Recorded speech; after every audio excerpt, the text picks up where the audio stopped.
As the sun dipped below the horizon, a lone figure made camp in the remote wilderness of Tasmania, the southwest coast. Far from civilization, seemed the perfect place for solitude. As they lit a small campfire, the chill in the air grew, and the surrounding forest stood silent, watching, waiting. Darkness fell quickly, swallowing the light and leaving only the weak glow of the campfire. The silence of the forest felt unnatural, almost suffocating. The campers' eyes darted nervously into the pitch-black void, sensing that something was out there, just beyond the fire's reach. Then, out of the corner of their eye, they saw it just a flicker, a shadow moving too fast to focus on. They turned quickly, but whatever it was had already vanished. The night seemed to close in tighter, as if the darkness itself was alive, shifting and restless.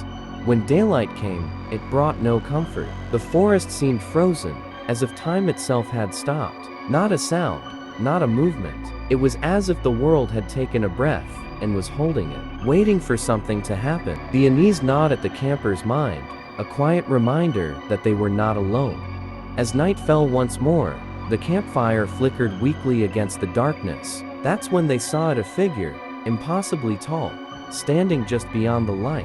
It was thin, almost skeletal, blending with the shadows as if it were part of them. It didn't move.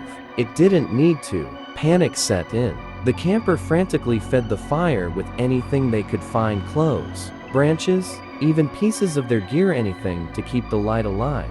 But the fire was dying, and with each flicker, the darkness crept closer. The figure remained still, a silent sentinel in the night. Then came the whisper, a soft voice drifting through the air, calling their name. It was familiar, too familiar, like a loved one's voice distorted by the wind. The voice beckoned them, urging them to step away from the fire, to come into the shadows where it promised safety. The hours dragged on, and exhaustion weighed heavy on the campers' eyes. The fire was now just a small cluster of glowing embers. Their hands trembled as they tried to stay awake.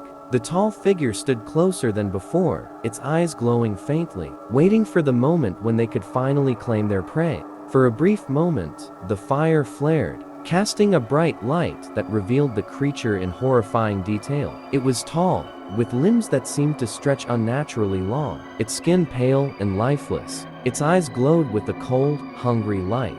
It wasn't human. It wasn't anything they'd ever seen before. It was the darkness given form, waiting for its moment. Dawn was approaching, but the campers' desperation grew. They threw the last of their belongings into the fire, their face twisted with fear and determination. The creature stood at the edge of the clearing, still watching, still waiting. The light was coming, but would it come in time? As the first light of dawn broke through the trees, the creature finally began to retreat. The camper looked exhausted, hollow, their face etched with terror and relief. They had survived the night, but they knew the darkness was not gone. It was simply biding its time, lurking in the shadows, waiting for another chance to claim them.